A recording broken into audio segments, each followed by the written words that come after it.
Hi, I'm Janelle, and you're listening to The Moment It Clicked. Join me as I dive into the minds of fellow multilinguals to uncover the myth of the click. Is it real? Do others experience it too? Let's find out. Today I'm here with Ana, who besides being a darling friend of mine, is a superstar English teacher with over 35 years of experience teaching general English to adults and children, business English. She's also a teacher trainer, international examiner, and founder of multiple businesses, the latest being the Triple T. You can check out the Triple T on Instagram at _T. She says she loves teaching and acting, both of which she can do when she teaches. So Ana, welcome. Thank you. Thank you so much. Shall we get down to business? Yes, sure. Okay. Do you think it's possible to be the same person in 2 or more languages? Well, actually, I don't. Even if I've spoken English like all my life, I don't feel quite the same in when I speak English, you know? It's mainly because in order to be the same person, this is my very personal opinion, right? But you should be exposed to the language from a very early stage. Yeah. I would say, I mean, human beings in general, if they are exposed to 1, 2, 3, 4 different languages, from the moment they are born, I think that they have this innate capacity to adapt and learn the language and be themselves, as you say, in all those languages. But I would say that under those conditions, if you know what I mean. Okay. It's very curious because I think about all the people who have studied languages at an older age or even in their 20s, 30s. Is it possible then for those people to feel themselves? I guess we'll find out through the episodes. But I'm curious about you. Do you feel like yourself when you speak English, for example, English being your second language? Well, there are certain contexts in which I do, but those contexts are, in a way, for example, in the teaching field, I've gone through the same situations over and over again so many times that they are, in a way, more natural for me in English than in Spanish. But as I've been, as I said before, exposed to them hundreds of times. So in a way, I have partly built those scenarios in English. So that's the teacher being herself in English in that particular scenario, which is not repeated in Spanish, actually. So going back to what you said before, I think it would be possible for somebody to start studying the language in their, I know, when they are teens or in their 20s, and then be totally immersed in an English context, and then start experiencing, because this is, in my opinion, about experiences. Start experiencing different everyday situations surrounded by native speakers, and then begin to build himself or herself in English through the experiences, right? Yeah, okay. So in a way, immersion or being, as you said, surrounded by native speakers or other English speakers. It's a bit of a trap sometimes when you travel overseas and you do end up speaking English because that's your universal language, but you're speaking with people who aren't native speakers either. And there's this really curious, I've been an observer of this, and it's very curious to see how this sort of mesh of English is created and everyone's having a great time, and it doesn't really matter in that context. Yeah, if you think of English as international English, the international English concept, right? And we think of people around the world. We have like 75 to 78% of English speakers are non-native. That is, out of 4 speakers of the language, 3 of them are non-native speakers. So there is a concept there that is not, in a way, always present with native speakers, that is collaboration. Everybody knows that they have to find a common ground in order to be understood. There is this language awareness. We adapt, we become more flexible and resourceful in a way, and we find this common ground. Yeah. But the question is then, are we all 100% ourselves in that situation? Are we 100% ourselves in many situations? It's we can dive into a lot of conversations about personality, how we interact with different groups of people within one language, and then introduce the topic of, as we are today, introducing the topic of whether you can feel yourself in a second language or third or fourth. It's very interesting. Let's continue. I want to know how do you feel when you speak English, for example? I feel good. Na na na na na na.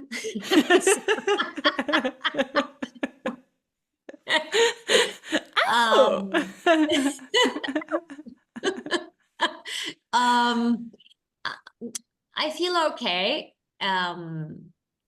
As I said before, in those highly trained contexts, which are many, I feel good. But I remember, for instance, talking to you over lunch many times in trying to explain some things, and I wanted to transmit feelings and a very particular emotions and describe situations in such a way that you really got it. And I was not 100% sure if you did. Were you speaking to me in English or in Spanish? In English, of course, because when I do it in Spanish. I like writing in Spanish, and I like speaking a lot in English, in Spanish, in language. And then I realized that I didn't have the resourcefulness I have in Spanish. And then comes the collocations, the idioms, the phrasals. I mean, I sounded sometimes the register was too formal for a colloquial conversation, but I lack that, right? So, I remember saying to you that I said, you use all these enormous words when you're speaking to me. And I said, wow, it's quite impressive, really. They are not the first that come to my mind. Yes, I could find them, but they're not on the tip of my tongue because, as you've just said, the business environment that you were working in when we met meant that you were constantly using formal language. so yes, and even in the class with teens or even children, there is a certain level of formality, or even if it's not formality, it's this standardization of teaching that provides you with a certain jargon that is repeated over and over again. And that has nothing to do with colloquial English, right? Yes. So you mentioned this part in the teaching world, for example, using English and sort of having constructed this environment where you use English and feel completely comfortable using English. Would you call that moment the moment when you felt the click, where everything sort of came together and you felt like you were really you're merging into one person, your Spanish self and your English self? No, because that is a moment that was built in English. So I'm myself in English and not necessarily in Spanish, because if I try to do the same thing in Spanish, I cannot find the words easily. Like the song, words don't come easy to me, because it's like I've done it so many times in English, and I think it was built, I learned to do it in English. Mm. Like, for instance, say, okay, concepts about grammar and very specific instructions in how to approach a text. I've done it so many times in English and actually very few times in Spanish that I want to say, okay, the two moments merged and it clicked. No, it's just that is my English self. That would be like 0.5% of my whole self, right? That little part belongs just to English, if you see what I mean. Wow. And that's quite a small percentage, I have to say. To feel myself in English. I mean, that is my English self, right? Okay, Maybe but a little bit higher, but that's my perception. well, you seem so confident when you speak English. You have this absolute, you have this energy. This is perhaps it's my perception that I don't see you changing so much between your Spanish self when I see you, for example, in Oh, the thank you. Thank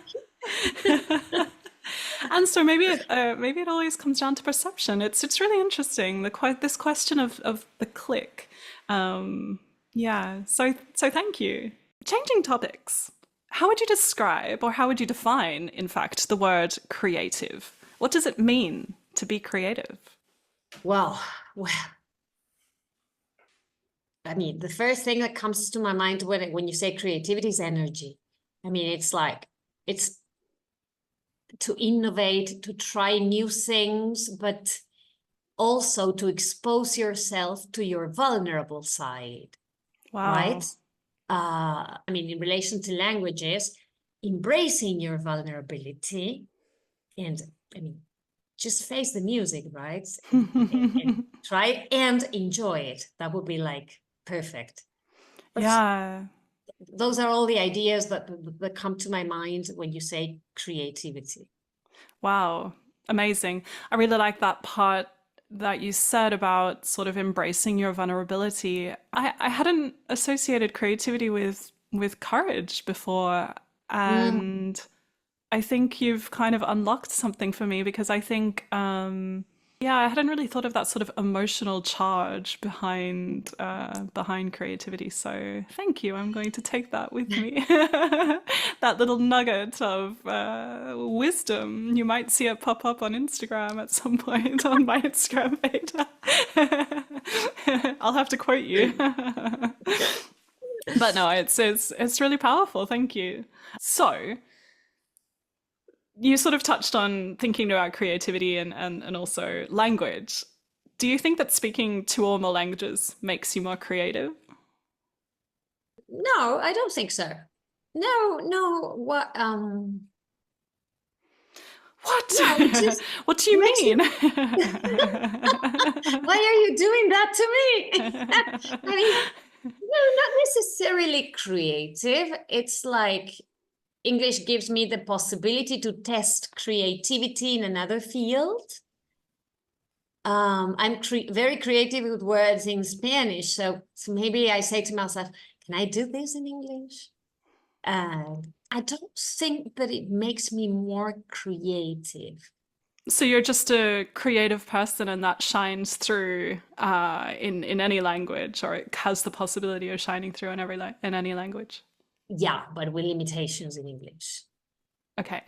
because With of limit. my, yeah, because of the lack of, um, well, resources, as I said, in certain um, contexts. Mm. I haven't been trained enough, or I haven't exposed myself to. So it's the owning of that language, perhaps, Yeah, because that feeling yeah, of ownership of the language, not just, um, yeah, dominating the language, but like owning it in a way. Very yeah. interesting. Okay, if you had to choose between, in your case, Spanish and English, which of the two languages is more creative? Our languages are equally creative.